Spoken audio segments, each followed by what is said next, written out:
E estamos de volta com o nosso convidado de hoje, Dom Mol, reitor da PUC Minas. Dom Mol, nós estávamos falando do papel importante que a CNBB desempenha, às vezes até se contrapondo à mídia, quem sabe, né? É uma força que é capaz de, talvez, se contrapor à força da mídia, que é imensa também, né? E do capital, né? Sem dúvida nenhuma. A CNBB tem um programa chamado Pensando o Brasil. É uma coleção de pronunciamentos da CNBB sobre os diversos temas mais importantes, relevantes, de modo que revele o pensamento do episcopado brasileiro sobre a realidade brasileira. Então já saiu um sobre política, saiu um sobre a desigualdade social, que é um tema de fundamental importância. Miriam, a desigualdade social vivida hoje no mundo e no Brasil nunca aconteceu na história da humanidade. Na história, sim. O ano de 2016, o ano passado, foi o ano em que o 1% da população mundial passou a ter um pouco mais de 50% de todos os bens da humanidade.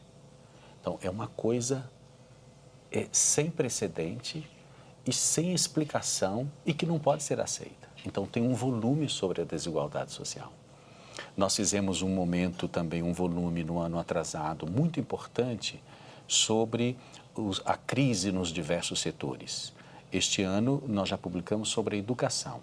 E nós temos, você falando da mídia, nós temos o desejo, isso ainda tem que ser decidido na CNBB, de fazermos também uma explicação e um posicionamento com relação à mídia. Crítico, né? Evidentemente. A mídia ela é muito importante.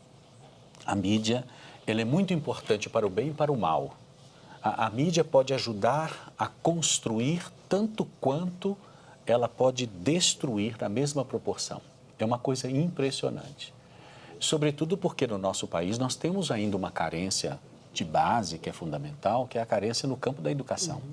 Porque não basta você dizer que todas as crianças estão na escola, porque nós temos ainda um grande índice de analfabetismo, nós temos ainda uma educação que precisa ser aperfeiçoada, e mídia só faz bem quando ela dialoga, digamos assim, com quem tem a educação.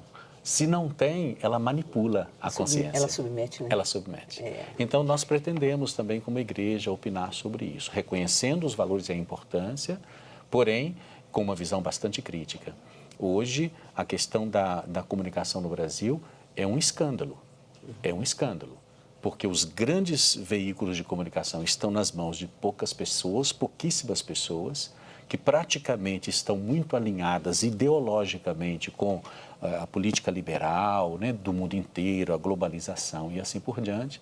Então, elas têm, de fato, uma parcela de responsabilidade muito grande não na formação da consciência crítica, mas na deformação da consciência das pessoas. E o tema da CNBB desse ano, que é biomas e a defesa da vida, está intrinsecamente ligado também à questão da defesa dos povos indígenas, Sim. Que são os maiores guardiães, né, e as comunidades, dos biomas, né? As comunidades tradicionais, os povos indígenas, né? E aqui há um apelo muito grande da Igreja no nível universal, né, de todo mundo. O Papa Francisco tem uma sensibilidade que é uma coisa extraordinária, né? A Igreja, ela sempre se posicionou muito favorável na defesa do meio ambiente e, portanto, entra a questão dos biomas e a diversidade dos biomas. O senhor podia definir o que é bioma, muita gente pode não saber, né? Então, os biomas, refletimos hoje, nesse ano, com muita propriedade nas comunidades, inclusive comunidades muito simples, é um conjunto de características que defende a vida em todas as suas formas numa determinada realidade. Então, por exemplo, você pega a Mata Atlântica, então ali tem vidas que são definidas por aquele conjunto de fauna, dos animais, das plantas, da terra, das pessoas que ali vivem. Depois tem o Cerrado, depois tem a Caatinga, né? E cada uma delas, os Pampas, o Pantanal, né? Então, quando a gente fala assim, que biomas tem esses nomes, os biomas que nós temos no Brasil, as pessoas compreendem melhor. Então, defender um bioma significa defender um sistema de vida. Contra empreendimentos predatórios, Isso, principalmente. E não defender o bioma significa permitir que, por exemplo, projetos que tenham finalidade econômica, inclusive para favorecer determinados grupos, muito reduzidos, portanto, não a coletividade, vem destruir o bioma, portanto, aquele sistema de vida. Então, a igreja... Que é o que aconteceu, por exemplo, com a usina Belo Monte. Exatamente. Na região do Araguaia. Exatamente. Você teve mais de 100 mil pessoas que chegaram depois. A socióloga Aveline Buniacá esteve aqui dando entrevista, uma indígena, e ela disse que há um massacre da população. E eles não foram ouvidos segundo o que a Constituição de 88 preconizava. Eles não foram ouvidos, os índios. Miriam, olha, é muito triste afirmar isso, mas para uma parcela grande da população brasileira, porque precisamos incluir a todos, para boa parte do empresariado brasileiro, para as instâncias governamentais, também legislativas e judiciário, não existem indígenas. Eles são um empecilho para o desenvolvimento do país na concepção desses grupos.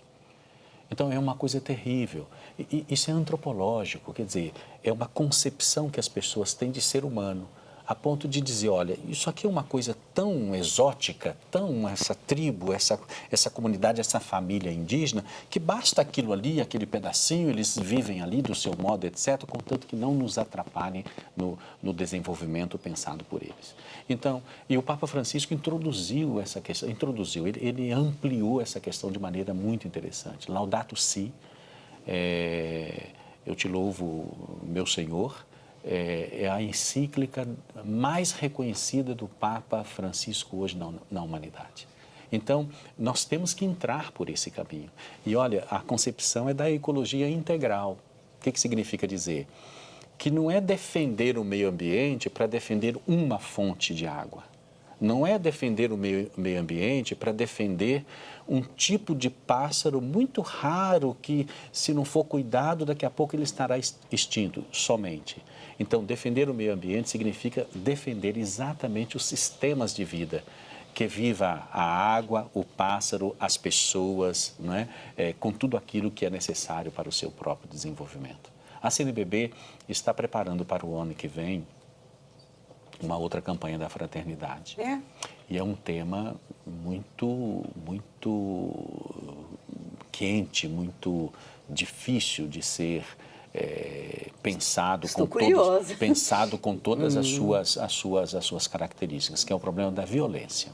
Nossa, é difícil de abordar, né? É difícil. Porque a violência ela tem várias facetas, vários ângulos, né? Ela tem a violência física, mas tem a violência moral, a violência intelectual, né? A violência contra as crianças. Sim, violência doméstica, violência policial, violência... Então, há muitos tipos de violência, é uma coisa assustadora. E é muito interessante que em Belo Horizonte nós temos aqui formado um grupo que está justamente fazendo, digamos assim, a gestação da primeira parte do texto que abordará Então, esse tema da violência é uma contribuição nossa da Arquidiocese de Belo Horizonte para o conjunto da CNBB. Assim, então, a CNBB vai, em todos os setores da vida, não só se posicionando, mas se posicionando de um lado muito bem definido, né? Ela dialoga sempre, com todos. Aliás, isso é não só uma questão de fino trato, de educação, de respeito, mas é uma escolha da igreja. Porém, ela dialoga a partir de um lugar, a partir de uma visão, né, com os seus óculos, né? E os seus óculos, eles são definidos exatamente pelos valores do Evangelho. A gente não pode abrir mão e nem negociar a verdade, a justiça, a paz, a família, sabe, nas suas diversas configurações, né? O meio ambiente, o perdão, né? O perdão é uma coisa tão difícil, né? Porque difícil. Parece fácil, né? Há momentos assim, respeitar a diferença. Virou até um lugar comum, mas respeitar a diferença é tão difícil, você se haver com ela. A gente só pensa em respeitar a diferença quando o outro é muito parecido com a gente, entendeu?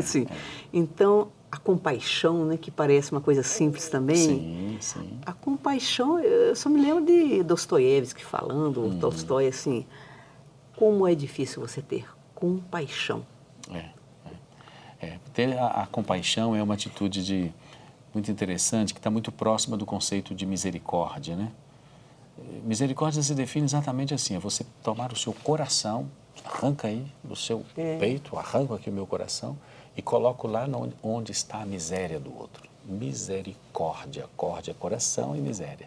Eu pego o meu coração e coloco na miséria do Que às vezes é aquele que está, inclusive, te ofendendo, mas você é capaz de se colocar no lugar do outro. Mas sabe o que é muito interessante? Nisso o cristianismo ajuda muito também, do seu ponto de vista ético, do seu ponto de vista moral, que é um problema gravíssimo que nós temos na sociedade hoje brasileira.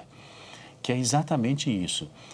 Você tem que amar todas as pessoas, mas não necessariamente todos os projetos das pessoas. Isso. E também Aí não que se está. anular diante do outro Sim, também, não se perfeitamente. deixar humilhar.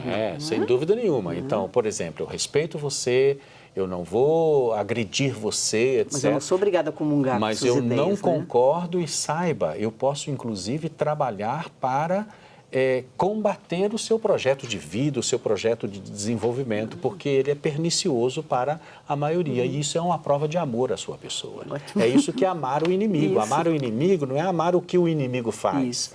Amar o inimigo, muitas vezes, é tirar do inimigo a possibilidade dele continuar fazendo mal. E isso, às vezes, é doloroso, é muito empenhativo, né? Então, é isso que é o amor, quer dizer, não é um bálsamozinho, né?